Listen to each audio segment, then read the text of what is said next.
longer than that. It's been like fucking 2 months. It's been like 2 months since we have been. Yeah, there we go. There's the AC. Boom. Right. Well, welcome back, guys. I know it has been a long hiatus. It has been a long break. I'm so sorry. I was very busy. I was doing all the North Coast stuff. I was in Chicago. Now we're back, ready to get back to it. We are now on episode number 14. And today in the studio on the show, I have Mr. SKNIBLK. Hey, yo, hey, yo, hey, yo. How are you, my boy? I'm doing great, my man. How you doing? I cannot complain. Funny story, we actually met in LA at an Inertia show. Shout out Judson. Man. And that was the first time we had met. Backstage? Yeah, backstage. And then we chopped it up and then hit him up. I was like, yo, come on the show. Let's chop it up. I always love having creatives. But Mr. SKNIBLK is here in the studio today. How are you doing, my guy? You know, man, we living good.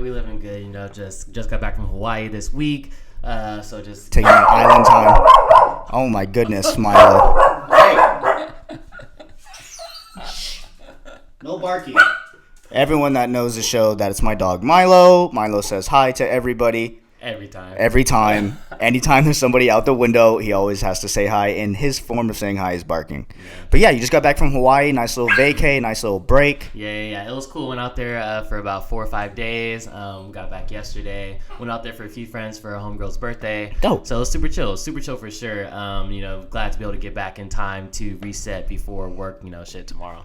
That's what I'm saying, man. Everybody needs a reset, though. Everybody needs a vacation, a reset, just a time to relax and just kind of reevaluate, reset. Everything, man. And that's such a fact, too, because, even when I was out there, it's Hawaii. So, we kicking it by the ocean type shit. Bro, Hawaii is an unbeatable vibe, bro. It's unbeatable. It is. And I was kicking it, I love the ocean. And, I was swimming in the water for probably, 30, 40 minutes. I just be out there and I'll float. And it's just, I was out there damn near just meditating, floating on the water, just floating, literally just riding with the waves type shit, just I feel free now. I've never felt so free in my life, I just felt really I'm at the mercy of the ocean right now, bro, type shit. Bro, mercy of the fucking ocean. And I say that, bro, I found out, I didn't know they got 40 different species of shark in those waters. 40 different species, bro. I was tripping. Yeah, see, I was at the mercy of the ocean for sure. I'm a pool guy. Right. I like the pool. The ocean's cool and all, but hey, I'll go in maybe head deep and that's it. Other than that, I'm straight. If I can't see what's below me, I'm so good, bro. I'm so good. I felt that. I'm off that completely, bro. And that's the thing. I usually, scratch that. Because I'll go 30, 40, 50 yards out there some days. But then, the water where I was in last time, it was hella clear. So, I was able to look down. But one time I went out there, I was about 30 yards out. And I looked down, and then there was this big-ass rock at the bottom of the water. Thought it was a shark or some shit. Bro, I thought that shit was a shark. Bro. I was like, oh, fuck. I got out of there so fast, bro. But then I looked and I was like, there's a guy snorkeling 15 feet next to me. I'm straight. And I was like, bro, there's no way that was a shark. If that was a shark, rock. Right? Yeah. It's a rock. Even still though, I was like, I don't like it though. So yeah, that's what I'm saying. I'm out the water now. Yeah, that's our opinions on the ocean. Yeah, period. But so for people who are listening and people who are fans of the show and who don't know you, give us a little bit about yourself. Your name, if you want to say your real name, kind of where you from, where you grow up, give us a little background of, before we get into you and the music, just a little bit of background on you. Right. So I go by SKNIBLK, SKNIBLK. My real name, government, Malik Charles. I'll let y'all know that. If you Google, you'll find it, so it ain't that hard to find. But I've been making music for a couple years now from the Bay Area. I guess you could say I'm from Tracy, so I guess you could call it the Valley. I went to University of San Francisco for college. Grew up playing sports, football, soccer were my main two. Aside from that, I got hella food allergies. You got hella food allergies. What are some of your food allergies? I'm sorry, I have this thing. Please do not say a peanut allergy. Bro, it's not just peanuts. It's not just peanuts, my guy. I'm sorry. I always flame people who have peanut allergies. I think it's so funny, and I know it's fucked up. Bro, you gotta fucking flame me. Listen to this. Check this out, okay? So I'm allergic to all meat, all seafood, wheat, dairy, whole grain, nuts, soy, onions, garlic, and flour. All that, straight up. No bullshit. So you're allergic to everything that you should be eating. So technically, yes. However, I've gained this perspective of maybe not, because like technically I'm on a vegan That's diet. a lot of food allergies, my guy. That's a lot. It is, but like I eat like a vegan, but naturally. Like I'm allergic to everything that vegans don't eat, which is a funny thing. Like dead ass. Like vegan restaurants, I can eat everything there besides like tofu and shit, because I'm allergic to soy. But like other than that, like I don't. It's yeah. I mean, I'm a cheap ass date. I'll tell you that much. Hey, dead ass. I'm a cheap. Hey, anything sound good? I mean, it all sounds good. I just can't eat none of it. 100%, bro. My roommates came back with some pizza the other day, and I was like, "Damn, that shit smell hella good." I was like, "That shit smell hella good." And then I was like, "Oh man, you can't have none." I was like, "Fuck." Wow. I was like, "Hey man, story of my life." But, wow, that's interesting. Yeah. A bunch of food allergies, but I guess vegan by nature isn't that bad. I mean, like I haven't had shit otherwise. Like I don't know what I'm missing out on type shit. So it's not really that bad to me. Damn, it's not. But I mean, I've been in the hospital one too many times, so I'm gonna take that. Wow, that's an interesting Snapple fact. Hella food allergies. No, right. A Snapple fact, bro. That's that's what I call them. That's a good Snapple fact, bro. Fact. Yeah. Okay. But yeah, that's like the rundown. That's the Skinny Black 1 and 2s right there. Dope. Okay. So let's get a little bit into, because I'm curious. You say you've been producing music for a couple years. Yeah. When did you first like start to get into music? As far as like in the creative and the production, like yo, I'm trying to be an artist. I kind of want to do this, because I feel like everybody who's a producer, DJ, doesn't matter, like has this moment where it's like you hear a song, you see something, and you're like, okay, I fuck with this. I want to see if I could maybe do this, and then it just kind of snowballs into whatever it becomes. Yeah, exactly. 100%. But like, what would you say was like your moment that you were like, oh, okay, I'm really finding interest in this? So I would say I'd had two moments. Okay. So I always knew. I'll backtrack. I'll start from the most recent moment, then I'll go back to the moment earlier. So I'll say the moment I knew I wanted to be like a DJ, producer, artist, like in the EDM industry, was, I would say, Coachella 2016. Okay. Oh shit. Yeah, I was at the Sahara stage with all of my homies. We was turned, obviously. Coachella. That was like the most iconic Coachella. I feel like 100%. Like. Of all, I've been like 5 Cellas, so like that was the best one for me too. And it was like I was there, and I just knew I was out in the crowd, and I was like, "Fuck!" Like that DJ's administering, like just giving that vibe, and it's like his vibe. And I mean, the crowd control. The crowd control was just really what it was like. He was orchestrating the crowd with his own vibe, his own original music, shit like that. Totally. And I was like, "Yo, like, I want to do that." Yeah. And then I was like, "Why can't I do that?" Yeah. So I started doing it. See, and that's when like that. But then also, like, I grew up, like, a little more background about me. I grew up in a performing arts family. Oh, okay. Interesting. Like, I have 2 older sisters. My middle sister, the sister that's older than me, in the middle of me, my older sister. She does, like, TV, Broadway. Oh, shit. Sings. We have a song. One of my songs, I'm Fine, featuring Bryce Charles. That's my sister. So we have songs together, shit like that. That's sick. So growing up with her as like my older sister, like she's on Nickelodeon right now. Like, what? She does the shit, bro. She does the shit. She said she does this shit. Saints Row, the video game? Yeah, of course. Saints Row 5, she's the main character. They modeled the main character after her. She's the voice of the main character. All that. I got a free copy of the game. Yeah. All damn. Yeah, it's dope. It's like she really does this shit. So like growing up. You got the hookup on the new GTA? Yeah, maybe it'll get you Saints Row. I don't know about that GTA though. I don't know about the GTA though, But like, so with that, saying all that, I grew up knowing that like performing arts was like in me. Yeah. Like my first 2 years of college, I was a theater major, bro. Okay. So like I've been in musicals growing up, and like I did stand up comedies in high school. I did all this, like all the arts have always been inside. Exactly, it's always been in me. I was a high school MC. I did all the rallies. I did all that stuff. Cause like I don't know, like shit. I don't know. I'm a slut for the attention. Hey, I mean jokingly, but like, like I get a thrill from like, for sure. At being able to orchestrate the crowd. That's just what I like to do. Like, so. But I feel like that's human nature. Like everybody craves attention. Everyone who can handle it craves it. Yeah. Ooh. You know what I'm saying? Because everyone can't handle the attention. But everyone who I feel like can handle the attention, like, why would you not want it?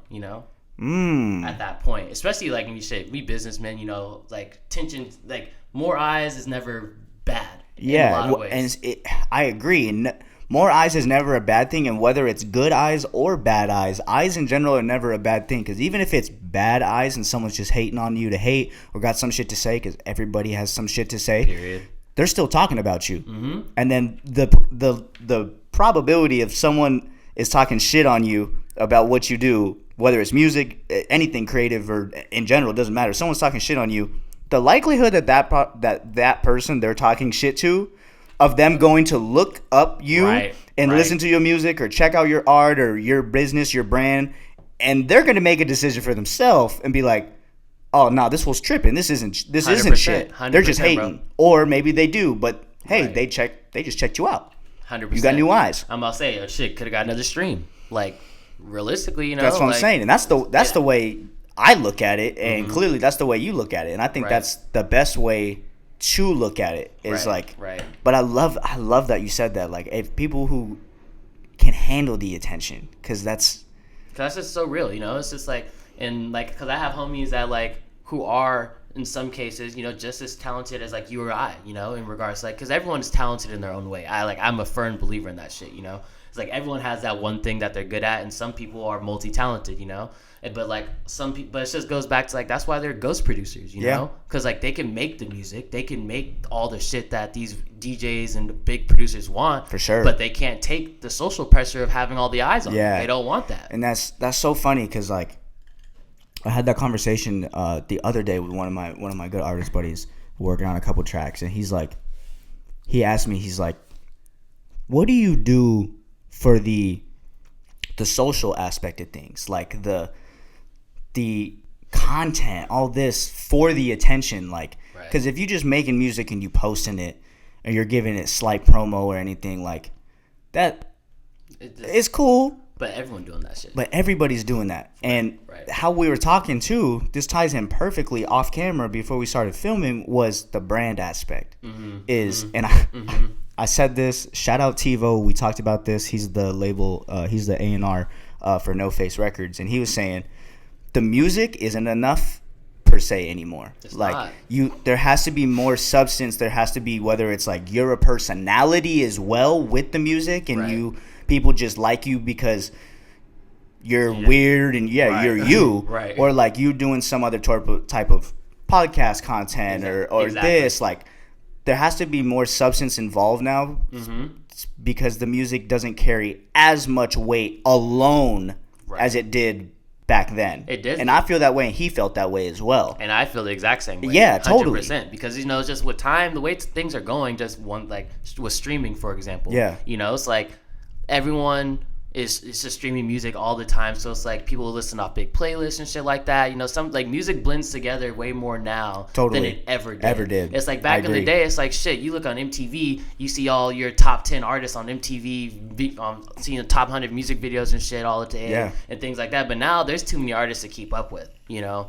everyone has that creative gene because everyone realized shit, I could do it too. You know, in their own way. So now we have this oversaturated market with no barrier of entry, essentially, you know? So if that happens, you know, it just happens, oversaturated.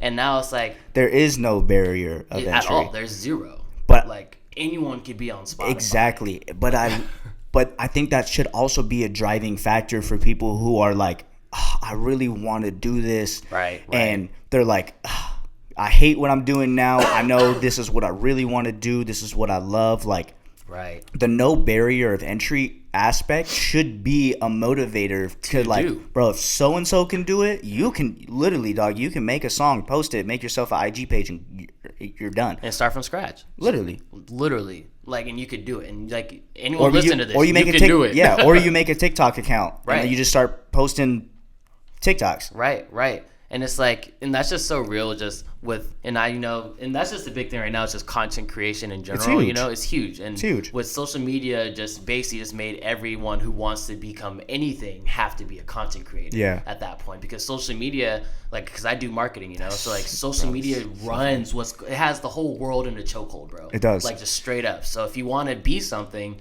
you almost have to be something on social media. It's a 2 point. It's a package deal for sure. You know, and it's just like find whichever outlet of social media works best for you, you know? Because like right now, I just started because like I had this problem, you know, because like when I was playing like last year I was playing, I had like two shows a month like all last year. Yeah. And then this year slowed down a little bit, like probably one show a month because I wasn't doing a lot of outreach shit like that, you know? I'm just more so getting shows as they come to me, got new jobs, shit like that this year. But like with that, with last year, I always had photographers, videographers at 2 shows a month. So I always had content, fresh content, shit like that. But this year, I'm like, holy shit, like without playing shows 2-3 times a month, I'm like, damn, I don't have that content just stacked up to be posting 2-3 times a week anymore.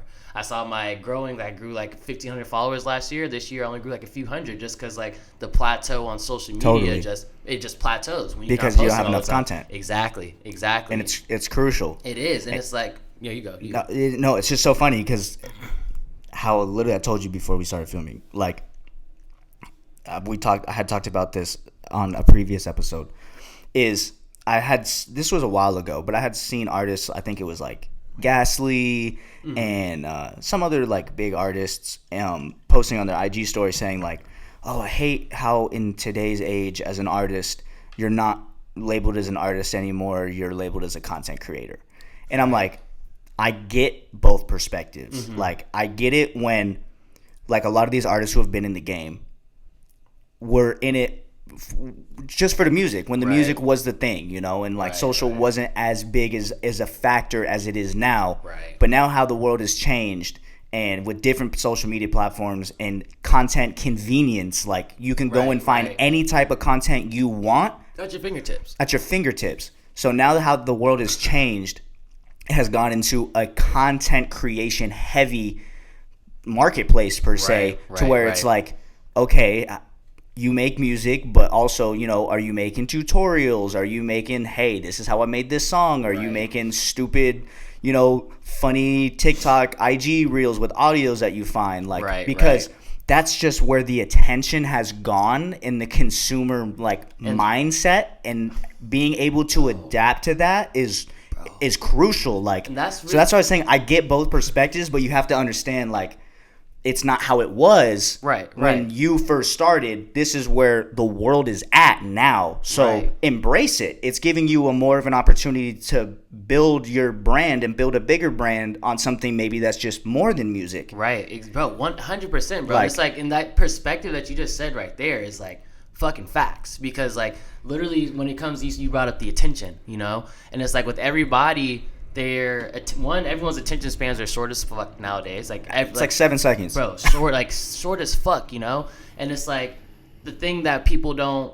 Well, let me go back. When it comes to like, I had something. Fuck. I know. Trust me, bro. I get you. I feel you. Fuck. What was I gonna say? I feel you. Oh, I was gonna say like just in regards to content. You know, it's like when you set the attention with people nowadays.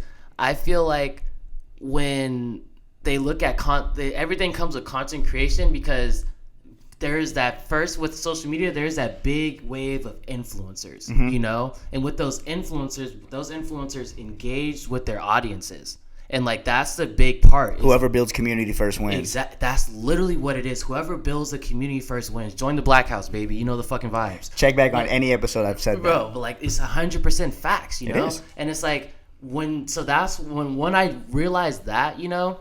And it's like when you take that spin on content creation, and it's like it's not content creation, it's more so content engagement. You know, it's like think of it as a way not for you to create content, think of it as a way to engage with your fans. Totally. And what's the best way for you to build that community and engage with your fans through social media on a as frequent basis as your schedule allows it to. Exactly. And that's literally what it is. For sure. So it's like, don't think, okay, I need to go get fucking 1,000 photos for photo shoots and 1,000 videos. Like, yeah, you need your shit to look nice, you know? Yeah. But at the end of the day, it's like those 1,000 photos aren't going to do shit for you if you just post them with good captions. Totally. Because you're just going to have a bunch of random fuckers following you or no one even following you because you're just another person posting. Totally. You need to build the connection between you and the follower. And once you do that, then it's just like, man. You have to make them feel like they're a part of something. Period. A part of something. Because one, I mean, respectfully, you know, some people need that. Like some people, like, you know, on the consumer end don't have, like, something that they latch onto personally. Totally. You know? So it's like when they latch what they feel through you. Exactly. By the content you release. Exactly. Yes. Exactly. So it's and that's how people build brands. Exactly. Literally. And that's literally it. It's like how this brand makes me feel. And that's why I will Oh continue my to God. partake in this brand. I told you this, dog. I told you this was going to happen. You said how the brand makes you feel. Mikey Fucker's episode, y'all can go back and listen to it. We said the same thing. One of my homies is he's a clothing brand, and that was one of the things that he says when he was influenced by making him was like, you know, he's like, oh, when you would buy that diamond hoodie or you would buy that Huff shirt, like back in the day, like you would buy it, but you felt like you were a part of that brand when you bought that product, right? Like you felt like even if you weren't a skater, like. You felt like you were one. Exactly. That ass, bro. And it's like I throw a pair of Vans on, I'm ready to do a fucking kickflip. Period. That's what I'm saying. Like, I can't skate for shit, but I put Vans on. I'm like, yo, take me to the skate park. I'm ready to rock. X Games, where you at? We X Games mode. I got Vans on. Come on, you feel me? Come on. That's what I'm saying. Man. And something that I heard the other day too, because I do this in bed, like when I'm like going to bed. Like I'll turn on like interviews or, you know, other podcasts or stuff like that. Just like, you know, like absorb knowledge. Exactly. Absorb knowledge. And I heard something that I really, really liked. And this ties in perfectly what we're talking about. And it was the head marketing chief, or I think it was the owner of Aloe. Okay. And he said, it might have been that, or it might have been an Instagram reel or anything. Beside the point. Yeah. There was, they had said that the difference between when you're having a brand and you're creating content, like what is the difference between all those other brands? There's such a saturated market, but why is it that there's some brands and some companies that do so well and that everyone wants to buy, everyone wants to be a part of, everyone wants to engage with, but they spend such little money on ad campaigns and actual marketing? And he said the reason why is because there's a difference between billboards and binoculars. And he said billboards meaning that if you're making content, you're an artist, you're a painter, you're a designer, and you're just marketing. You're just showing people, hey, this is the product, you should buy it. That's a billboard. Billboards don't really work anymore. Right. Where more if you give people binoculars, you're giving people an insight look into you and the brand. Right. And being like, oh, okay, this is what goes on behind the scenes. This is what that they B-roll. do. The B-roll. This is how they do it. This is their models just in a photo shoot with a car. Like they used Kith as an example. Like why Kith is so popular. Because like Kith spends little to no money on ad campaigns. They just kill it on the behind the scenes content with their own people. In their own products, shooting B-roll, this type of stuff to where it's giving you a binoculars look, not a billboard look. Exactly. And now everyone watching, goes back to what you were saying earlier, feels like they're included. Exactly. Like, and I love that. I'm part of this group now. Yes. Like I could do this with you guys. That's what I'm saying. And once that happens, it's raps. It's raps. It's raps. That's what I'm saying. And I loved that so much when I heard that. I was like, bro, that makes so much sense. Like, I connected with it so heavy, and I don't know if anybody that listens has heard that, but I wanted to share that. I just thought it was such a fucking awesome, just fucking great. Yeah, it's just like it literally blew my mind. So also I want to ask a question as well. So now that that was like a long tangent conversation. Great though, I loved it. 100%. So tell me a bit about like your music itself and like the style you make and kind of like how you got your influence on like to make that type of music, like, you know, kind of tell 100%. kind of tell us a little bit about you as an artist and like what you create and why you create it. You know, it's funny. It's funny. I literally just got my. I feel like I just dialed in the identity of what I want my music to sound like very, very recently. You know, because like the first couple years, you know, you're producing. I sampled out in all genres. You know, I've made hip hop, drum and bass, trap, dub, like everything, house, everything. I made everything. You know, because you got to explore the production. You know, you got to figure out what you like making the most. And that's in life in general. Period. You're not gonna know if you like something if you don't try it. Like you just off someone else's opinion that they gave you. Like, oh, I don't like this. That does not mean you don't go out and do meth and black tar heroin and all that type of shit. Like, Take a step back. Take a step back. Relax. Don't twist our words. I mean, I'm gonna say, don't twist our words. Don't say they told us. Don't say that shit. Cause nah. We ain't say none of that shit. No. But you know, so, but now, you know, growing up, I mean, cause I'm straight up. I've always been someone who's been like that explorative person. I listen to all genres. I listen to metal, screamo, hip hop, rap. That's EDM my number growing one up. genre I listen to is metal. Bro, like literally, like most of the time, I'm literally listening to hard shit. Like That's most of the time, I just am, just because it is naturally, bro. Just so naturally, funny. bro. In the gym, wherever I'm at, like I'm over here. Yes. Like, dude, like literally, bro. Oh, that's gold. That's gold. Like I have a thing in the gym. I'm like, if Knock Loose is playing, anything is possible, bro. If Knock Loose is playing, anything is possible. I'm ripping 700 off the floor. I never even tried it before, just because Knock Loose is in the headphones. Bro, I'm about to say some snaps up here, bro. It's snaps, bro. Ready to you go primal, bro. Bro, primal, feral, bro. It's feral. Bro, dead ass. I'm fucking dead. I'm so dead. But so like, you know, so growing up, you know, with that very versatile background in music, I have that very similar approach to music. Well, and your performing arts background, because then you're listening to a lot of like compositions. I took piano lessons growing up. I took guitar lessons growing up, so I have a little music theory, you know, like I've been around. So I know, like, so music wise, it's like I just love music in general. Of course. It's not even like I love a genre. I love music. Music in general. That's how it should be, though. Right, exactly. And that's really how I feel it should be. But like, so now, so I'm just gonna say, like, my goal essentially is to almost create like a genre of my own, you know. I say that my sound draws from two genres. There's a new genre called Vapor Twitch. Yeah. And I'm a big synthwave guy. Oh, 100%. Vaporwave. I'm a vaporwave all day, bro. Like that's literally like on my couple of my upcoming songs. Like you'll hear it in my soundtrack, bro. Like straight up. After this, I gotta show you a fucking synthwave track that I made with my dad. It's a total '80s like LeBrock Midnight. Oh, there's another dog outside. He was doing so well. I know. He was doing so well. I swear, he senses like when somebody walks by. Shh, Milo, do you want to say anything into the microphone? Yo,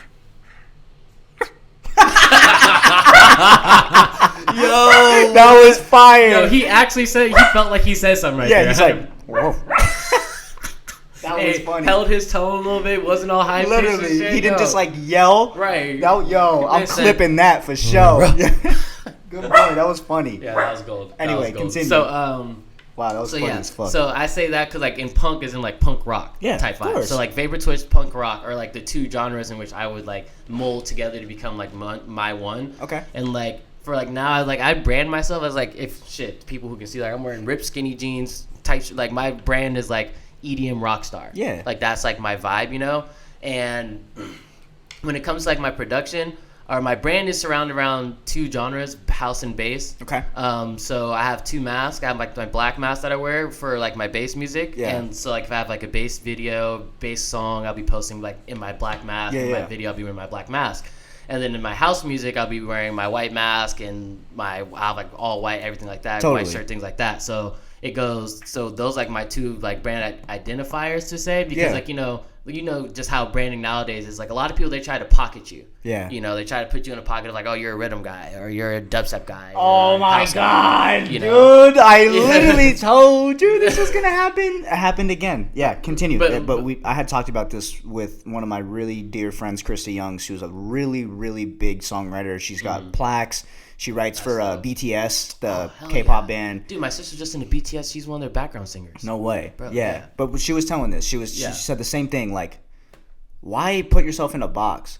Like, if you want to make house, make house. If you want to make a future-based song, make a future-based song. You want to make a hip-hop song, make a hip-hop song. Like, why are you going to limit yourself before people try and limit you? Exactly. Because why wouldn't you want to have the ability to work with anybody? Exactly. I feel like that's like to be a multiverse producer is the goal. Mm-hmm. Exactly. Like so you can do whatever you want, whenever you want, and without limitation. You know. That's the goal. It's creative freedom. That's literally the creators. Whole point. We're creators. Why would you want to pocket your creativity? Just because I like pasta, but that don't mean I eat spaghetti only. Right. I need my meatballs in there. That's what I'm saying. I mean, I don't think you can eat that. I can't eat any of that, but shit, you know. And I can still piggyback a joke. Hey, them zucchini noodles is crazy though.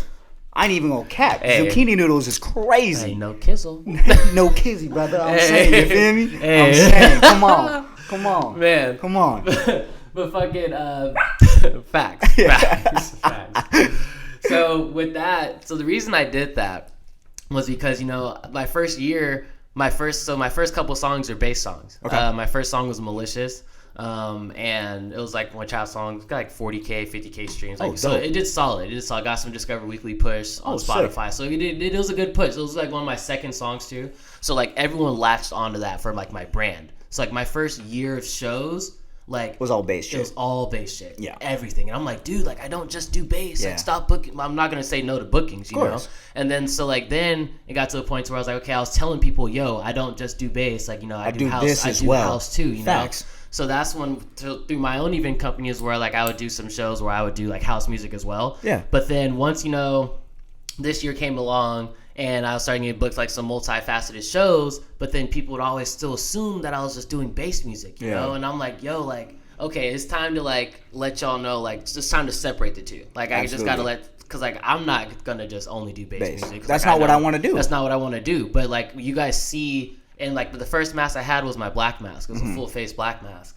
And I was like, okay, the only mask you guys see right now is my black mask, and you categorize it with bass music. Yeah. So I was like, okay, now I'm gonna just got a custom white mask, and I got two custom masks, and I was like, okay, now this is for like my house music. So now it's like, okay, now people know that like, all right, he doesn't just do bass music, he does house and bass, and like it's a little bit different. I'm still gonna do like hip hop shit. Like I got a song I rap on coming out next year. Like it's a whole like I still am gonna do it all for sure. And it's like, as you should. But now it's just like a little more like a brand identifier. Totally. Of like how when they see it, it's like, all right, when Skinny Black shows up in a white mask, I know it's not gonna be bass. Exactly. You know what he's doing, and he shows up in a black mask, you know what he's doing. I like that. So it's just a little just for for the people. You know, yeah, for sure. And that's funny because that's a very similar. The way you're going about it is very similar to. I had one of my boys, Michael, on Black Jesus. I don't know if you've heard of Black Jesus. I actually heard that name. Yeah, I actually heard that name. Yeah, he was just on tour with like Sudden Death and like some other fucking a bunch of big artists, but he was saying the same thing, like because he makes like psytrance, hard style, but also makes bass music, but like he loves house and like this, and like he was saying the same thing. He's like I'll take the bookings now based on depending like what they're allowing, like what they want me to play, and I let them know that, hey, if it's a bass show, I'm down, I can do this, but also if it's a house show, I can do this as well. Right. And going and playing with different people in different genres and being on tour, being in the different scenes, like getting involved, like so people know that they're just not identifying him as, okay, he makes psy, he makes hard style, he only does bass, like he can do all these other things, and like I just think that's crucial in general. It is as an artist, especially nowadays. No, especially nowadays. And the person who I've said this on many episodes. Like some of the people who I give huge credit to who have done that really, really well is Diplo has done that phenomenally well.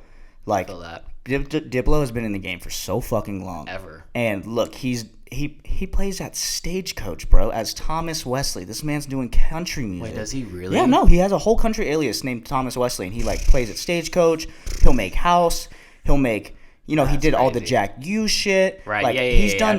He makes reggaeton shit. Like he does anything and everything. And someone else who does that, who I really like, is Nitty Gritty. Dude, I love Nitty Gritty. He's all over the place, bro. All over. Love it. That's like, what I'm saying. I don't know what I'm getting when he drops a song. Yes, and that's what I love that though. Like, but everyone isn't like. It's hard because like a lot of people don't have like the ears to listen to multiple genres like that. Yes. You know what I'm saying? So it's like when Nitty Gritty drop, like everyone isn't going to be a Nitty Gritty fan because like when he drops like like someone only likes house music and he drops a house song, they're gonna like that, and then they find. But when he drops that like song he did with Run, like the future bass track, exactly. They're gonna be like, what the fuck? Like, why do I even like this guy? But the real fans of Nitty Gritty are gonna go stupid, you know, and that's what matters. And that's what I'm after, right? And I'm sure that's what you're after. Exactly.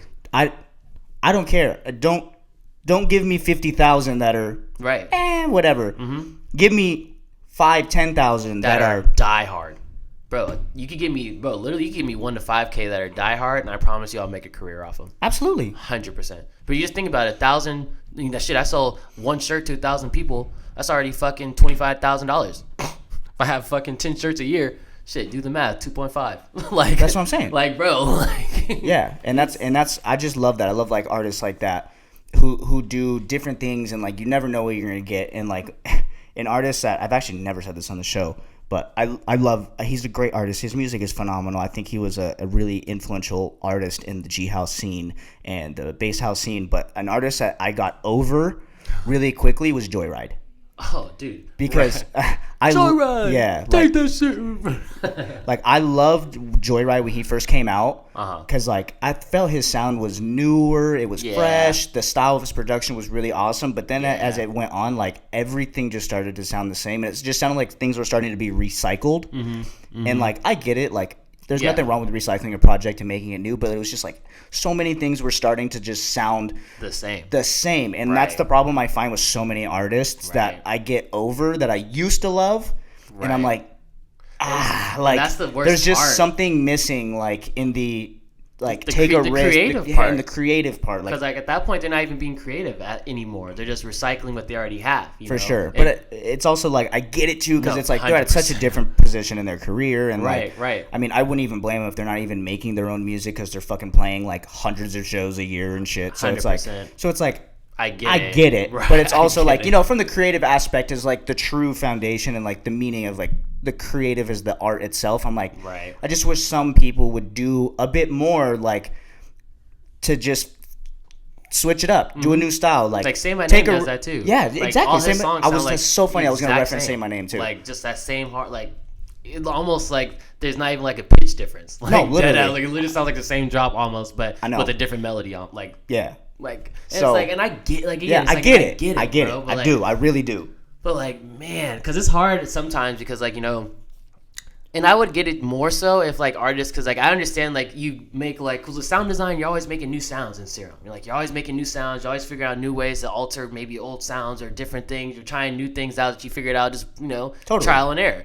And it's like, so I understand when someone's putting out music on a consistent basis and, like, the music is similar. Because at that point, it's you know, your music should be similar. It has that sound, it has that vibe, you know? But, like, all 10 of your, like, the past 10 songs having, like, the same exact sound design drop, like, come on, man. Like, switch it up. Let's switch it up, you know? A bit. And if anything, like, shit, switch up the genre. Like, okay, use your sounds, you know, try something new. Like, spin them this way, you know? Not? Throw a trap drop in there halfway through. Just, you know, mix it up type shit, do it halftime. Do something of something. Can I hit that, by the way? Of course. But yeah, that's something, that's what I really love, is when artists do that. And that's why I loved Honestly Nevermind. I thought it was such a interesting creative jump at that point in his career, I guess, if you want to say, just like to do that as like, really, it was really an electronic album, if we're being honest. Right. And as speculations have come out too about fucking Frank Ocean's new album, is it's like heavily inspired by house and techno. Really? And it's supposed to be Frank like Ocean, Beyonce, yeah, exactly. Drake, like so many of these like artists that are huge, like biggest artists ever type things. No, like literally, literally, like sold their soul to the devil artists. Yeah, like that are, you know, taking a step outside of the box, in a big way. And then I think that should be like a realization and a driving factor for other artists to be like, yo, take the risk. Bro, take the risk. Take the risk. Man. Put the track out. You don't decide if it's good. The people decide if it's good. Bro. You're not the judge. Bro, 100%. And you're that's not why, the fucking judge. You're not, bro. And it's like, it's funny you bring that up. It's so funny you bring that up. Because, like, one problem I've had with, like, you know, when you make a song, you want to send it to your homies, you know, like, you know, you want to get that crowd reaction, hear what they think, you know, yada yada yada. But one thing, like, you know, to anyone listening out there too, musicians, shit like that, you have to realize all your homies aren't in your target audience. Exactly. You know, they're gonna have a bias. They're gonna have a biased opinion, and some may not even be a fan of your music. But just because they're not doesn't mean that the next person won't be either. Yeah. You know, because it's like I had an issue, and it's like, you know, I have like now I almost have like my few friends that I do send my music to, because like I know what friends are gonna I don't pick and choose off the feedback that I'll receive because like I know like because I could take criticism, you know. Of course, you have but to. like you have to, you know, just to grow. You have to be able to take criticism. If you can't take criticism, criticism, you're screwed. You're screwed. Period. Just in general, you know. You're done. So like I have a couple friends now that like honestly they're just all like my main like music industry friends. You'll probably fucking join the list, my God, to be completely honest, you know. Shit, and it's like that I just send like my IDs to get like that real feedback because like I'll send it to them and it'll just be like, oh, this slaps, or oh, I don't really like this, or oh, this is cool. It's like, why? You know, it's like if I'm sending you a song and it's like I expect like something back, you know, like I expect to get like, oh, I like this drop, I like what you did with this progression here, maybe this may be out of key here, or maybe this, that, and the other, you know. But maybe it's 4 bars too long, bro. Exactly, bro. Dead ass, like things like that, you know. It's like you need it. You need that shit. So especially as producers, because we hear the same fucking track over and over again. So it's like being able to get an opinion and it, like whether like I'd rather fucking be spending all night a week on a track. I think it's fire, but I'm the only one that's heard it, and I send it to homies, and everything they say back is negative. I'd way rather take that any day. Bro, now I know, okay, this is not what I thought, you know, and then it's like, shit. But also, let me reevaluate, you know. But also, bro, it's so funny because, like, on the other end of that, though, even still, like, your 5 homies could be part of, like, the 100 people who won't like the song, you know? Because, like, I've had times where, like, it's funny, Malicious, for example. No, I take that back. No one said that shit was bad. Fucking my homie, so I'm just name dropping. My homie Alex, he's like one of my closest like friends. Like we went to college together. Yeah. He's been to like before. He's Boombox Cartel's tour manager and A&R for his label now and shit. Fire. So like he's in the industry, you know, and I trust his fucking ear. Like I trust his ear more than I trust anybody else's, you know. So it's like when I send him shit, he'll listen to it and like he'll tell me like, ah, this isn't it. Or he'd be like, this is cool, but this isn't it, you know? And it's like, throughout my career, my music career, like, he's almost been, like, a very big deciding factor, like, a lot of the songs I dropped. For sure. But then I had to take it to a point where, like, okay, Malik, at the end of the day... It's your decision. It's my decision, you know? And it's like, everyone has their own ears, you know? If you think it's right... If you think... And then it's right. And then it's right, bro. Then it's fucking right. And it's like, there's a... Shit, what song did I drop? Oh shit, Damn Near Compulsion, the song that came out, he's like, that was song, he's like, oh yeah, it's cool, you know, it's cool, but it's like, but it's missing. But again, it's like, it's a different genre than what other people may be listening for sure. And it's like what he listens to. What he listens to. And it's like with my music, my goal is to create this like new genre of like sound, you know, new genre of like delivery of music, you know? So it's like, I had to get to the point where I was like, shit, I'm cool with that if you don't like this. Or like, you know, just in general. It's like, you have to be cool. And then I took that to the point where it's like, you have to be cool. It just goes back to criticism. You got to be cool with people not liking your shit. Have to. You got to be cool with people coming to your shit and saying, and not fucking vibing with it. Because who gives a fuck? That's what I'm saying. That's the reality. Who gives a fuck? That's just the reality of Not shit. everybody is going to like what you do. Not everyone, period. And quit crying about it. Come on. What are you going to do about it? Nothing. Like, shit, just... You're going to cry and quit? Then you should have never started, brother. You should have never started. God damn. I'm fucking weak. You should have never started, brother. Period. Say that. Say real. That, man. Because that's so real. Just in just life. In everything you do. It's like, if you're going to quit, like, don't start. Because, like, in general, like, with starting... Without discipline, you'll never start. Without consistency, you'll never finish. I like that.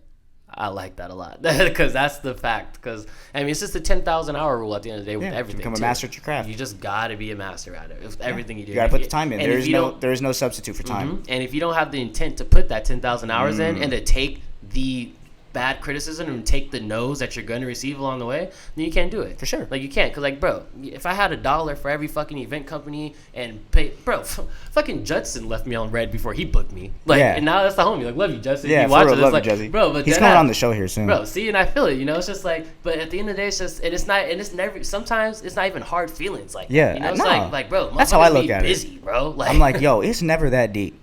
Nothing's that deep. Come on. Nothing's that deep. Like, if I send you a track and you don't get, and you get back to me 5 days later with a response, but it's like a response, I'm like, cool. Like, you're not my girlfriend, bro. You're not my mom. Like, I'm not like expecting you to respond right away. You got your own shit, bro. I get it. Like, everyone got their own shit. Come on, you know. And it's like these people who like people you reaching out to, or like when you're trying to grow, you got to realize the more you grow, the more the people you surround yourself with, the more shit they're gonna have going on.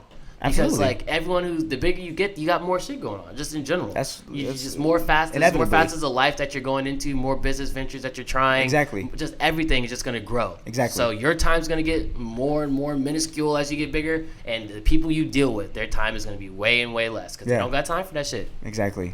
So that's what I'm saying. And I just want to backtrack real quick to the point just about the music shit and the releasing and you sending tracks and stuff. At the end of the day, like. At the end of the day, really, too, it should be moral of the story. You release the track because the track is for you. 100%.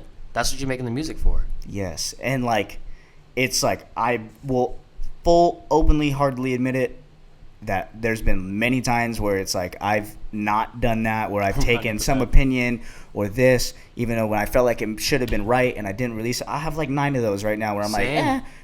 But like people, I'm like whatever. Like, but at the end of the day, yeah.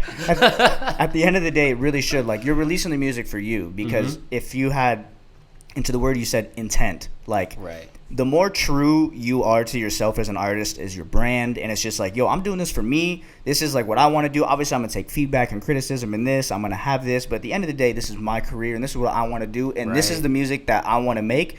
And I listen to my own music because if I don't even listen to my own music, why the fuck do I expect you to listen to my music? Period. Come on. Period. So it's like, when you have the truest intent and it's like you're really doing it for you, I feel like that's when you grow you just get such a dedicated fan base. Do I think it takes longer? 100%. Absolutely. 100%. But the end result is worth. It's exponential. It's exponential 100%. Because it's true.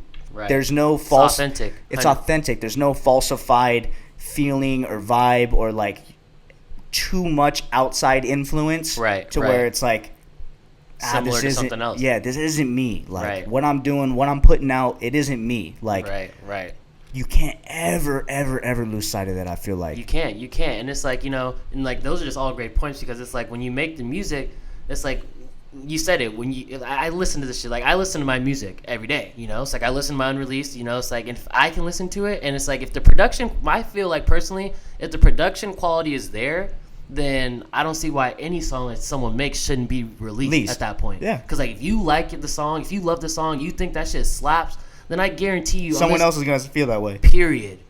On this 8 billion planet world, someone else is going to feel that way. There's a lot of fucking people out there. There's a lot of people out there, A whole lot of people. It's not just your city. It's not just your group of friends. There's a whole fucking town. There's a whole world of people out there who are waiting to find new music. Exactly. New music. Not music that they've heard before. They're trying to find new music. New music. Something that really touches them, makes them feel some kind of way. And it's like... You just said the biggest thing And that's really how it is. It's like one thing... I had it in my bio for like a year, and my thing was speaking through synths. Yeah. Because, like, you know, I wasn't a rapper, you know? And, like, my biggest thing was that, you know, I don't have the words because I was expressing a lot of emotion on the songs I dropped in the past year and a half, you know? Because it was my outlet. It was my creative outlet for what was going on, you know? So it's like I felt like with those songs, I was speaking through the synths that I was putting on, like through my sound design. It's like, all right, what is this making you feel, you know? The velocity on these notes was the velocity of my emotions at the time. Like, this is how I was feeling, like...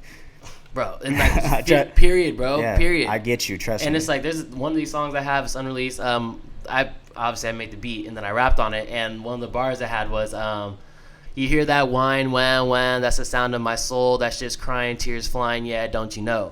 And because, like, the beat goes, wah, wah, wah, because that's just, like, the sound, you know, it's like, and, like, when I made the beat, it was like, fuck, I don't want to drop this beat as, like, instrumental because, like, I don't want people to not really grasp all that, the emotion that's in this shit, you know? It's like, I was glad that I was able, on at least that track, I was able to, like, you know, like, really just, like, say, like, shit, you hear this shit, like, this is really what's going on. When I made the beat, like, I was depressed as fuck when I made that shit, you know? So, like, yeah, just get it. I do, I really do. Like, like, that's even me, too. Like, a lot of times, like, I'll listen to sad ass music, not just because I'm sad though, just because I like to understand the emotion that was being portrayed into that song. Like, to really, like, okay, if I can feel the emotion through this song and I feel what they're saying, like, let me work on being able to translate even more, like, when I produce, when I put, like, how I feel, the experiences that I have that influence a song, like, the experiences that you know, I go through, the people that I meet have influence on a song by the way I feel. Like, right. let me like really spend a lot of time on that, and like that's very much what has like built my that's very much what has built my brand is the emotion that people feel when they listen. Like whether it's I release it and it's just right timing for somebody, someone passes away and this song comes out and the lyrics and they're like, I needed this, you know. And for me, that's worth all the money in the world. Like, it is. You're impacting somebody, like, with your music. That's like, that is what a right now. That's real shit. What a bro. gift like, that is for real. Like, whether you're doing it on a ginormous scale or whether you're doing it on the tiniest scale, impact is impact. You know what I'm saying? And that's a fact, bro. And that's the goal, bro. Like, and that's when people have to like. It's really legacy. Have to think it's about legacy over currency. You know what I'm saying? Like, bro, it's so funny you use the word legacy, bro. Because like I have one of my closest friends back home. He's actually making his own anime right now.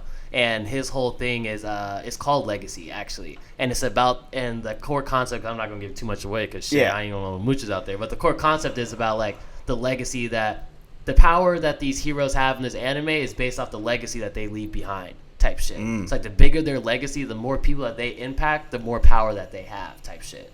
And it's like that's concept is essentially what we're trying to do here, you know. Absolutely. It's like with our music, it's like we're trying to make some shit that like till the end of time, you know, they still got streaming platforms in 2,000 years. Shit, they still hearing our shit. It's digital footprint, bro. It is, and like the digital world made our footprint be able to last forever. You know, so like, how many people are you gonna try to touch? It's your sonic expression, dude. Like, it's people being able to, again.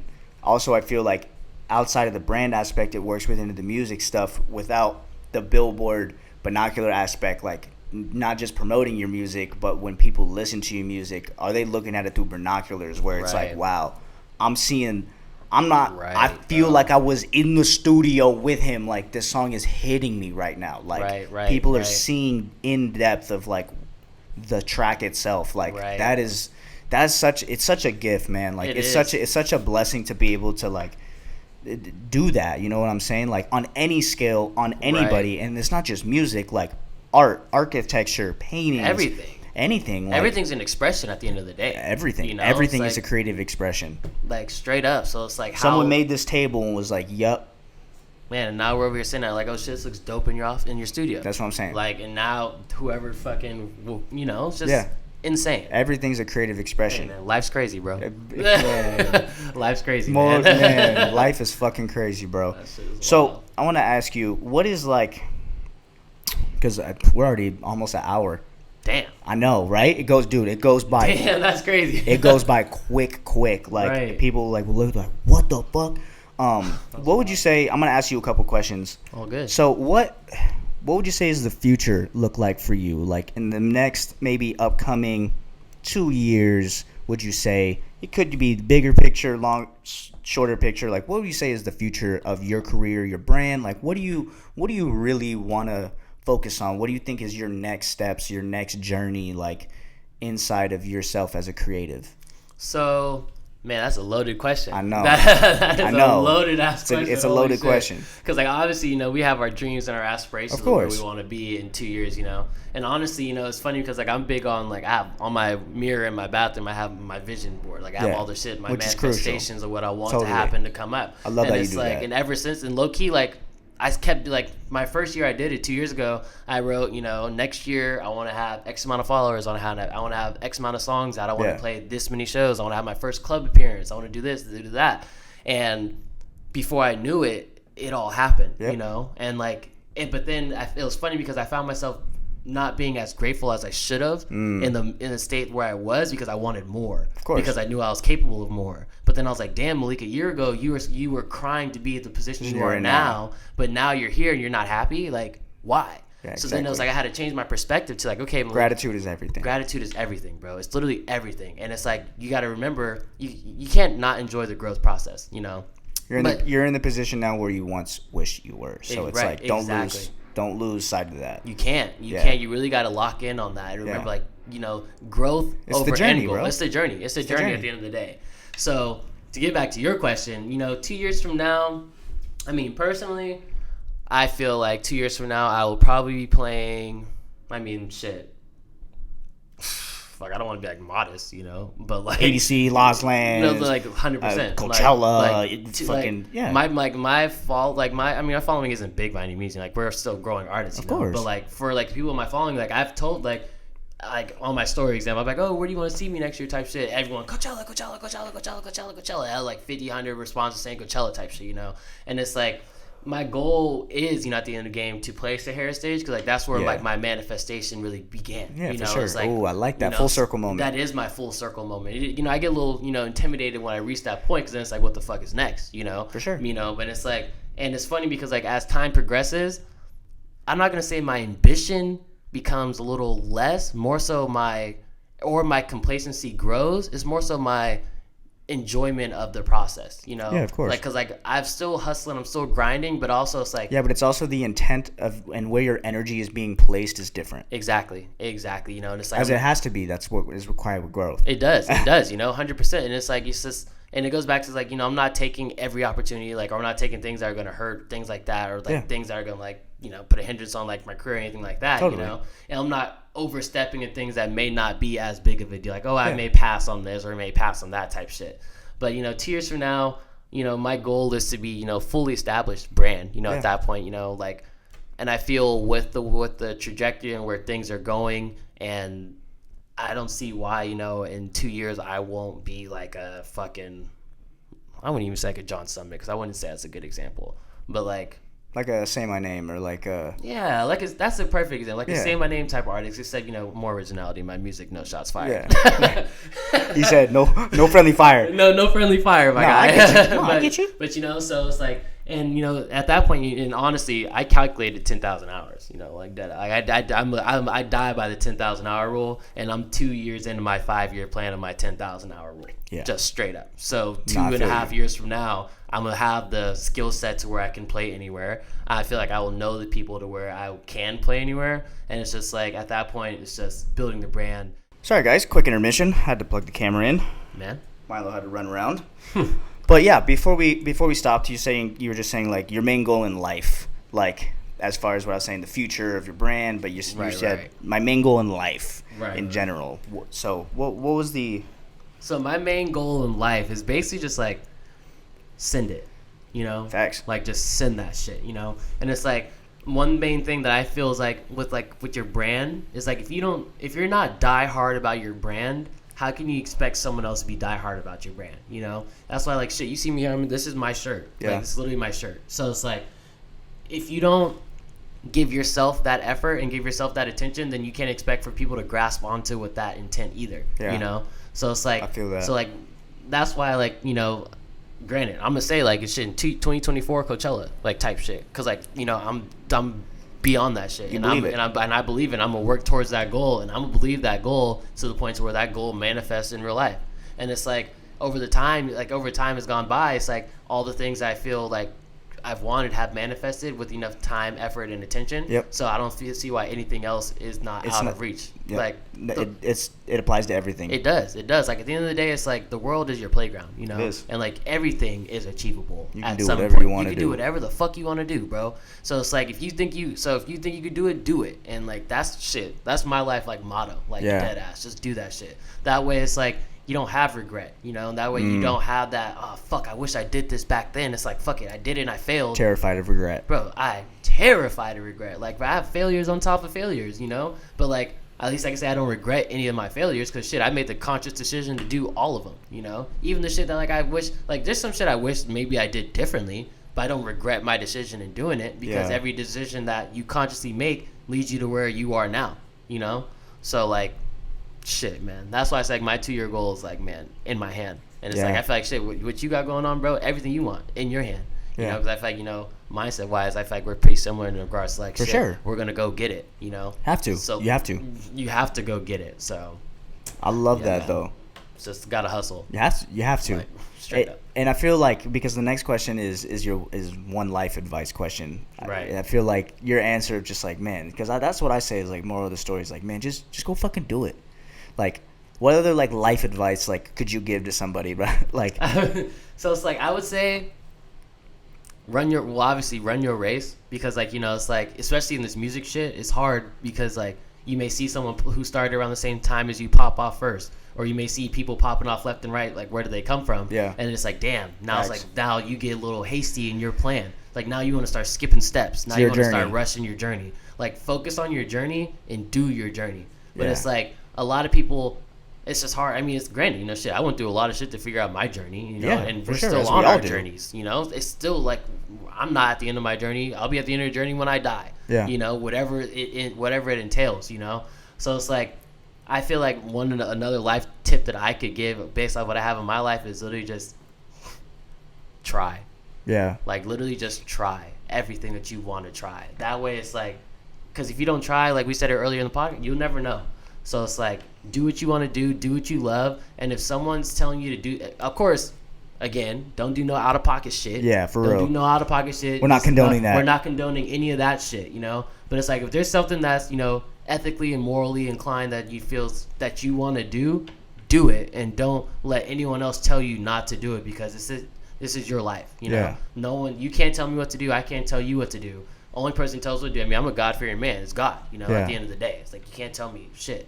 So, man, that's really period. Because like, it's just so hard. I love that. It's hard because, like, you know, I feel like my personal take on life is everything is simple. You know, nothing is like too complex. Like, even from different work industries and things like that, at the end of the day, we're all just people here. You know, so we're all just on this floating rock together. We are, and no one knows, like, everything that we've learned is someone else's realization, and someone else is coming through and finding something out, you know? And, like, just because someone figured out a way to do something first doesn't mean that that's the best way to do something. Facts. And that doesn't mean that that's the only way to do something. So, like, always try to explore and figure out the best way that works for you, rather than trying to do the best way that works for somebody else. On God, bro. Just in everything. I love that. Period. Man, for real. Well, on that fucking note, dude, we're gonna fucking just go into the song of the day, because I feel like that is such a strong and powerful ending to this episode. But as you guys fucking know, is 7 on 7 song of the day. What is Skinny Black's song of the day? Shit, my song of the day would probably be Axel Boy. UK artist, probably his song "Don't Be Shady." Yep, I know Axel Boy. Bro, I fucking love bumping it. Hey, that UK rap shit is dope, bro. That shit is hard. UK go crazy, look, that shit. But I fucks with it. So "Don't Be Shady." If y'all listen, if y'all out there, I run that shit. Probably the past 3 sets I played for House Long, I played that shit. Yeah. So definitely run that if y'all out there. It's a banger. Or in general, shit, slap that. Yeah, for real, it's a banger. Man. And I also I'm gonna shout my song out that's coming out real quick. Shout it out. Hey, so 10/4. October 4th, Compulsion comes out, bass music. If you love that shit, you know, you're going to fuck with this, you know, some mid-tempo vibe, bass music, heavy. Let's go. Man, Compulsion, name of the title. It's titled that because I want, you know, well, we're talking about the whole premise of music this song. The compulsive instinct. The compulsive instinct of what you want, you know? Yeah. So it's like, that's when, and shit, whenever whoever hears it, you'll feel it. It's like, what do you feel? Like, what does this bring you to do? What does this make you feel? Facts. You know, so... Shit, I'm man. Stoked. Yeah. Hell yeah, bro. I'm glad, bro. I've had a hell of a time on this podcast. Nah, for real, man. Nah, for real. This was, I can't thank you enough for coming on. I'm so stoked that you came out here. You live hella close, but. Man. Yeah, literally. But I really appreciate you coming on, bro. This was a great episode. This was such a phenomenal talk. Once we get off cam, we're going to share some tunes and vibe out and just hang out. But, guys, again, I apologize for the delay in the episode between the previous episode and this one. I'm really going to try and never make it that long of a break. We have some more episodes coming up here with some other awesome guests. But that is going to do it for episode 14 of 7 on 7. Let's Mr. go. Skinny Black, again, my guy, I appreciate you. I appreciate all you guys who are listening and watching. I always say that. Listening and watching. Unbelievable. You guys get what I mean. But we will see you guys next time. Make sure you guys share the show. Man, let's fucking go, bro. Sign off. Thanks again, everybody, for tuning in. Appreciate you guys. Also, I will put all your social links in the YouTube bio, in description, and also in the Apple podcast and Spotify podcast. All your links, Spotify, all your shit will be there. So anyone that listens can tap into you and all that. But that's going to do it for episode 14, guys. We'll see you guys next time. We out. Signing off. Yeah.